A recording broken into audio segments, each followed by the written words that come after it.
name is Tim Sells. I'd like to first say that you're not going to see glitz here, so please don't expect it. I'm not an entertainer nor an actor. I've created this video as a tool designed to educate people about a business concept that works, for people who are willing to put 100% of themselves into something. See, it takes 200% to be successful in business. 100% must come from you. 100% must come from the business vehicle that you've chosen. Business vehicle meaning how you earn your living, how you support your family. I've seen people who relentlessly pour 100% of themselves into a business vehicle, profession, or job, but that vehicle doesn't have the capability to give back 100%. The mechanics of wealth are just not there. But no one has ever fully explained to you why it doesn't work and why it's a waste of your valuable time if your goal is financial success.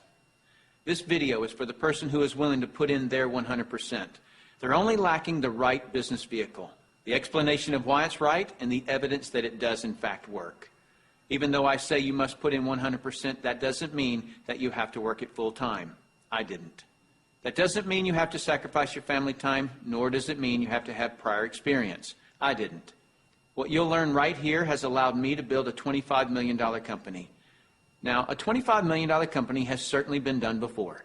However, this was done where no employees were required. No accounts receivable, no accounts payable, no overhead, and very little inventory. Recently, I said those words to a business owner who said back to me, "Sounds too good to be true." My response back to him was, "Is that a good enough reason to stop looking?" He paused for a couple of seconds and he said, "That wouldn't be very smart, would it?" What I suggest you do is not just watch this information, but study it. What I want to do first is create an equal playing field between people who know how to evaluate a business and those who don't. Because me explaining this business wouldn't be very effective until you understand how to place value to a business. The simplest thing for someone to do when they don't understand something is to go, it doesn't work. The way I'll accomplish this equal playing field is to give you 4 main principles to look for in a business. Number 1 is a huge expanding market. If you were the best vinyl record producer in the world, would it matter today? No. It doesn't matter how good you are in an industry that's eroding. Number 2 is a unique and consumable product. I'll cover unique first. If you don't have a unique product, then you compete on price and convenience. Who has the best price? Who's closest to the customer? Yet if you have uniqueness, then people must come to you. Next is consumable. If you have a non-consumable product, you're basically unemployed until your next sell. You want the repeat sales of consumable products. Whether it's every time someone picks up the telephone, connects to the internet, renews a membership, turns on electricity, or gets to the bottom of a box or a bottle, you want those repeating commissions because it can pay you again and again. Number 3 is timing. Primarily here I'm talking about trends in timing. During all cycles of the economy, there are people who are making money and losing money. The makers are the ones in front of large trends. The losers disregard trends. How do you get in front of large trends? You study what creates them. Without any hesitation, in today's society, it's the baby boom generation that creates the largest trends. The baby boomers are a group of babies born between 1946 and 1964. There were 76 million of them born in the United States, 1 billion of them worldwide. Why is this group so talked about? They're 1/3 of the U.S. population and control 65% of all the money. I've likened the magnitude of all those babies to a basketball moving through a garden hose. They reshape every industry they go through. See, if you can predict where this basketball is going down the garden hose, you possess the ability to make fortunes. I want to give you some historical examples of the obvious buying patterns of these boomers. It started with a company called Gerber back in 1940, who were barely known. But by 1955, just 10 years after the boomers were born, they had sold 1.8 billion jars of strained baby food. As the boomers took their first steps, it was Buster Brown and Kenny Shoes. When the boomers went out to play, Mattel and Hasbro got rich, providing toys to this young group. In 1957, we built more elementary schools in the U.S. in 1 year just to handle the overflow than we did in any 12-year period before or after. As the boomers went through their teens, Dairy Queen, McDonald's, Kentucky Fried Chicken became billion-dollar companies feeding the boomers. When the boomers moved through their 20s and 30s, which was in the mid-70s, what was the industry to be in? Real estate. Why? Because the boomers had heard from their parents one time too many, as long as you're living under my roof, you'll do as I say. So they wanted their own roof. which created a 15-year real estate boom. And people are still talking today about the great time frame to be in real estate. Then what happened to the real estate market in the late 80s? It began its decline. Why? The basketball had moved through the real estate industry. Another example of this is the U.S. stock market. Several years ago, I heard a stock market analyst speaking on the radio saying that he just couldn't believe the stock market had a 15-year rise. Notice the number 15 years keeps coming up. Anyone with a good understanding of the baby boomers could have seen this coming and profited from the recent stock market activity. Why does this 15-year number keep coming up? Because the baby boomers were born between 1946 and 1964. And so 18 years separates the front edge from the back edge. A very important number for you. If you look for trends on the front side of the basketball, you get the full 18 years for your products to be popular. That's the reason you study the nose of the basketball. So your business, no matter what your business is to be looking at what industries are expanding or which industries are about to expand. You shouldn't care how long you've been doing something or how long you've been in school to learn something. Are you in front of trends or not? Don't have a loyalty to something just because you've been educated in it or doing it for a long time. So looking at the current trends, we basically got 1 billion people who are in their 50s and 60s. Since that's the case, what business do you want to be in? Let's look at some obvious current and future trends. Health and looking younger are going to be tremendous trends. The boomers do not like what aging is doing to them. So products that fend off aging as well as vanity issues will continue to boom. Businesses that focus on retirement issues will do very well. The crux of it will start with the boomers having enough money to retire. Businesses that offer ways to make money will obviously flourish. Legal matters such as wills and estate planning will become large trends. Efficiencies will also grow. The television was too far away from the couch for the boomers, so they invented the remote control device. Today, they have their entire library of books and music in their cell phones. The boomers have always been enamored with technologies that make life easier. These technologies will actually create industries. For example, the computer created the need for antivirus software. The internet has created a need for identity theft protection and firewalls. But there will be many additional industries created by the computer and internet technologies. It is the computer plus the internet that made the iPod, iPad, and iPhone possible. As a side note, the baby boomers are not the only trendsetters. They are just the largest and have most of the money. As the world becomes one, the international market will play a big role, as well as the group born just after the baby boomers that are known as Generation X. But remember, the boomers control 65% of all the money. So when a bright Generation X person creates a great new product or service, they must make it simple enough that a baby boomer can understand it. Otherwise, that product will not reach mass acceptance. Those are some of the big trends. So if you want to be brilliantly compensated, you must focus on industries and companies that have positioned themselves in front of these trends.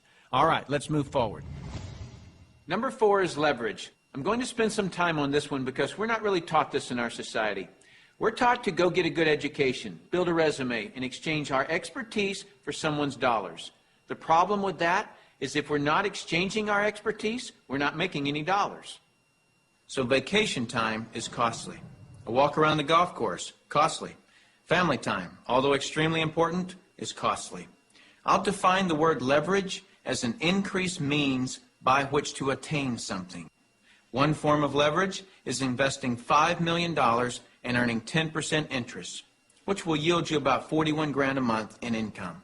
So whether you're enjoying family time or playing golf or vacationing, you're still enjoying 41 grand a month in income. You're leveraging off your money. That's a leverage everyone would love, but very few have it. Let me explain another kind of leverage that's available to everyone, including yourself. Incidentally, if you get nothing more out of this video than a better understanding of this little simple concept I'm going to explain, you'll have gained something very valuable for watching it. Imagine, if you will, you own a company. You employ just one person, me. I work for 8 hours on Monday. You work for the same 8 hours on Monday that I do. Now listen closely. You get paid on 16 hours worth of work because you take a portion of my productivity as income back to yourself. You're leveraging off my efforts because I'm your employee. So theoretically, the more employees you have working for you, the more leverage you have. However, have you ever had employees? If you have, you know that in theory, hiring employees sounds great, but it's very difficult to reach leverage through employees. I've heard it said that if you have one employee, you have one headache. If you have 100 employees, you run an adult daycare center. And the reason being is this: no employee will ever work as hard for your company as you will, because they don't own it. Here's my rule of thumb for reaching true leverage. If there's one sentence that epitomizes the entire video, it would be this: to have true leverage, you must create a situation where everyone has the same amount to gain. Only then do you have true leverage. Let me give you an example of this type of leverage. Let's say that I'm a real estate broker, and I hire an agent named Robert. Robert goes out and sells a building. Robert earns a percentage of the selling price of the building, and so do I, the broker. Why do I, the broker, earn a percentage when it was Robert who sold the building? Well, I did some of the advertising. I trained Robert. I had the initiative to go get my broker's license in the first place. I put up the risk. I did a lot of things.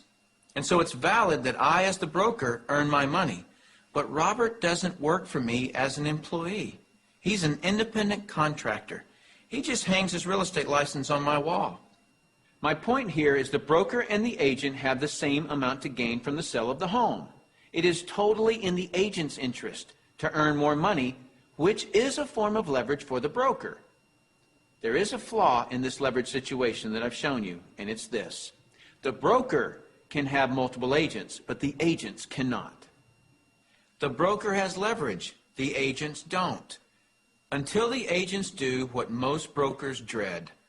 What happens when I, the broker, have been real effective at teaching Robert to be a good agent? What's Robert going to want to do in a couple of years? Be his own broker, right? Is this good for me, the broker? No, because as soon as he becomes a broker, two bad things happen to me. Number one, he breaks away from me and I lose him as an income source. And two, worse than that, he's now my competitor that I trained. He knows all my good stuff. By the way, this doesn't just happen in the real estate industry. It happens in practically every industry. Have you ever heard the expression, "I'm just going to work there for experience"? What does that mean? It means I'm going to strip them of their knowledge and then go do it myself. If you're a business owner, how many people have you trained who are no longer working for you? How many people have you trained to be your competitors? Well, this gets worse. Let's say that Robert is now a broker right down the street. What will he do now that he's a broker? He'll go out and hire his own agents. And let's say one of those agents is Linda. Linda also eventually wants to be a broker. So she becomes a competitor to me that I indirectly trained, as well as Robert, who I directly trained. And this continues on and on. I actually created a chain of competitors that I trained. What if we did a whole paradigm shift? Here's where this becomes brilliant. Let's say instead I'm going to empower Robert to become a broker. I want him to become a broker from day one. See, the only way that you or I can retain a leader is provide him or her with the same opportunity for growth that we have. Hence, an opportunity where everyone has the same amount to gain. So from day one, I'm going to encourage Robert to be a broker. And when he does, he doesn't break away from me and become my competitor. He shifts from agent to broker, which now allows him to sponsor his own agents. Now, to create an incentive for me, the broker, to always help Robert and his agents, I'm still going to earn a percentage of what he and his agents sell. And shouldn't I? I trained him. I put up the risk and all those reasons I mentioned earlier. Now, the percentage I earn from Robert and his organization should be a lot smaller than when he was an agent, but I should still earn a percentage. That's my incentive to keep working with them. Now, some people look at this and say, gosh, isn't that one of those pyramids? And what's the perception of a pyramid? People at the top making all the money and the people down below do all the work, right? Isn't that the perception of a pyramid? Let me explain why this is not a pyramid and why people at the top don't necessarily make all the money. Let me just make a quick point before I discuss the pyramid issue. It's not the geometric shape that people have a problem with. This geometric shape is probably the shape of your family tree, the shape of our government. To the architect, it's the strongest structure known to man. Every organizational structure in the world is this shape. So the shape isn't the problem. However, that perception, people at the top earn all the money, let me illustrate that for you. Here's a typical corporation. At the top, you have a CEO, which stands for Chief Executive Officer. Does the president earn more money than the CEO? Not normally. How about below the president? Do any of the vice presidents earn more money than the president? No. Let me ask this question, and I want you to really think about it. What would happen if some of the vice presidents of a corporation made more money than the president? Really, what would happen? Talk about total confusion. This whole process is called delegation. Each level of the corporation earns less income. The reason the president can tell the vice president what to do is because they make more money. So the corporate structure is people at the top making the majority of the money, and the people at the bottom do not. The CEO of any corporation earns off the productivity of, or is leveraged off of, everyone in his or her corporation. Whether that CEO personally hired every employee or someone else in the company hires them. So the CEO, and only the CEO, earns on multiple levels of his or her company. And the model that I'm suggesting as being brilliant is where you, the individual, are given that same opportunity to earn on multiple levels of brokers and agents, just as the CEO of a corporation is. From here on, I'll refer to this form of marketing as network marketing. In network marketing, you, the individual, are given the opportunity to earn off the productivity of the people in your organization, whether you personally sponsor them or someone in your organization sponsors them. Remember that I said to reach true leverage, you must create a situation where everyone has the same amount to gain. Well, that's what I just described. Here's what makes the network marketing structure the absolute fairest structure available.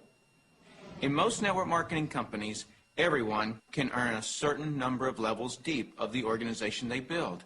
Everyone in the company can earn that same number of levels deep, like maybe 4 levels deep or 6 levels deep. Let's say we use 4 levels. So if you build an organization to be more productive, then you would earn more money than I would, even if you were in my organization. In the example shown, you would earn on 3 levels I couldn't reach, because everyone gets the same number of levels. There are people in my organization right now that earn more money than I do. Do you know what I call that? Fair. Shouldn't it be that way? I mean, take any structure. Shouldn't the most productive person in that structure make the most money? Now I'd like to show you an interview that I did a few years ago with Dr. Charles King, who holds a PhD from Harvard and is a professor of marketing at the University of Illinois at Chicago, who actually teaches network marketing at the university. Dr. King, we're delighted to have you here. I'm pleased to be here, Tim. Dr. King, could you tell us a little of your education and your business background?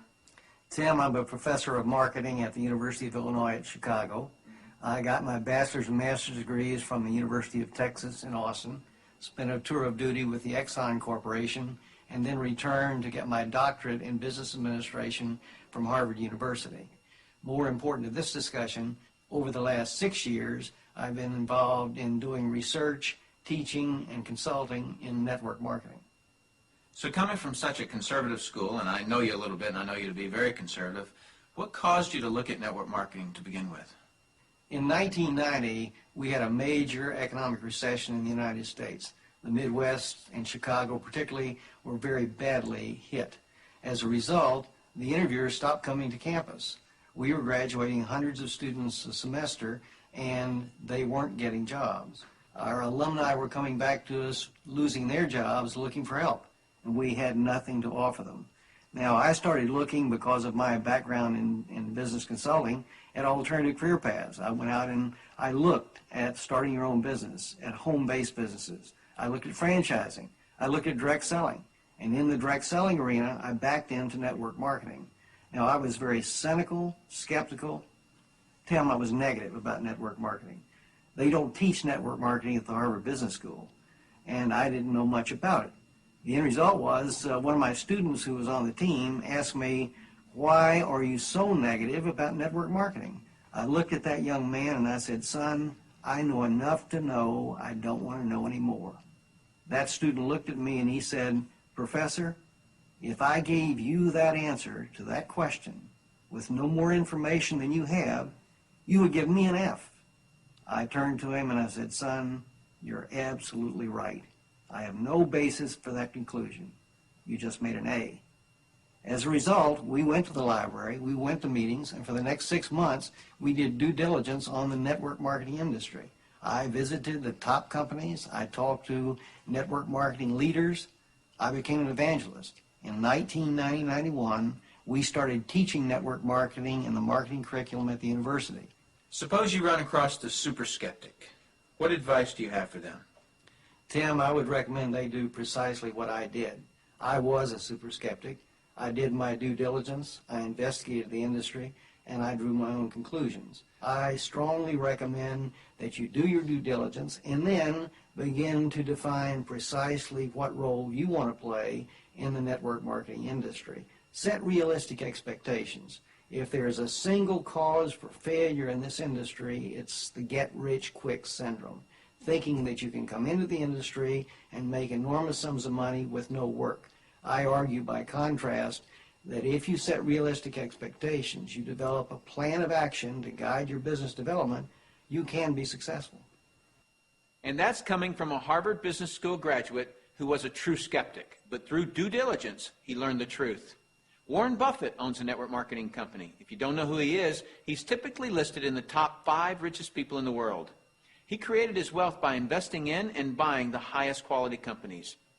Why do you think Microsoft or AT&T, Gillette, Colgate, Citibank, IBM, Toyota, Xerox, Texas Instruments, General Motors, General Electric, AOL, Oracle, Sun Microsystems, Coca-Cola, and many others distribute some or all of their products and services through network marketing?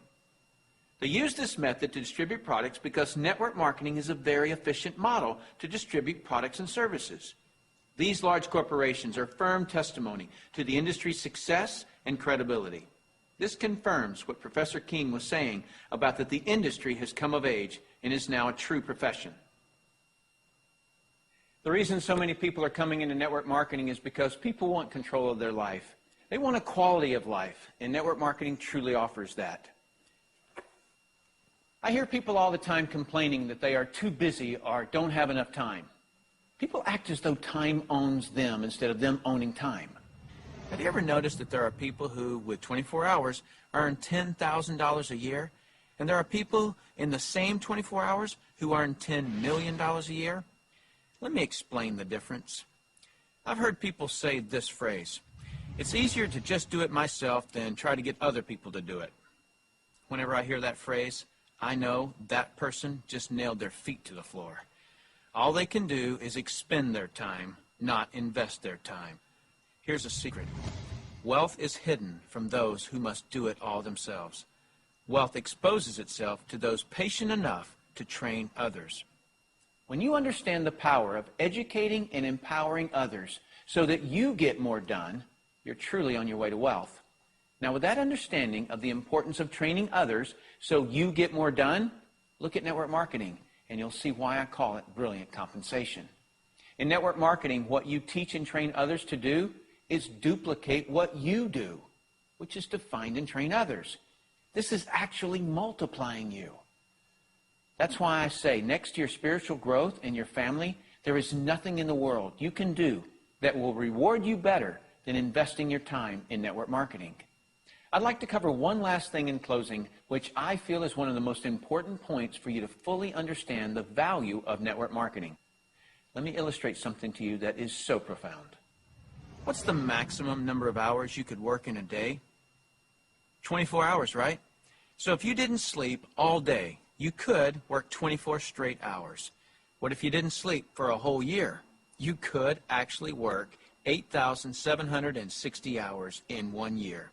But that's the maximum number of hours you could work in a year. I have 56,000 people in my organization worldwide. Well, let's suppose that all 56,000 people work just 1 hour out of a year. 56,000 people times 1 hour each equals 56,000 hours of work that I'm being paid on. Well, for most people to earn on 56,000 hours of work, they'd have to work for over 6 years, 24 hours a day without sleep to put in the same amount of hours that I could in 1 hour a year. Let me throw in something really ridiculous. Suppose all my 56,000 people worked 1 8-hour day in a year.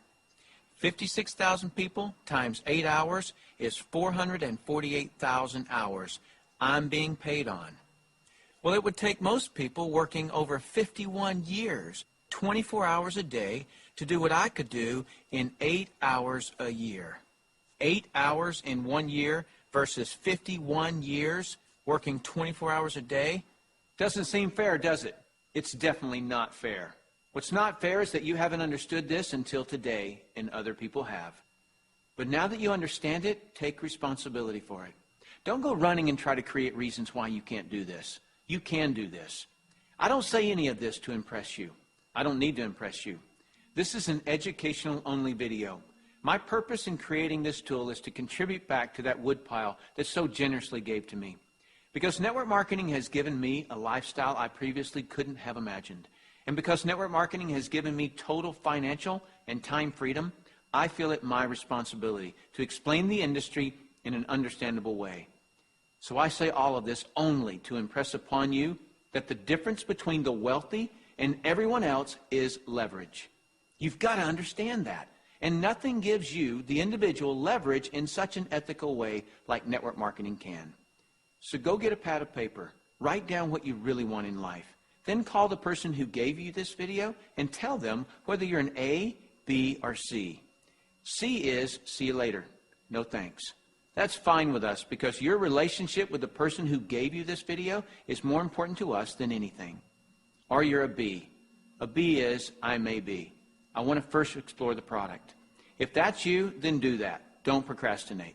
The #1 killer of financial success is procrastination.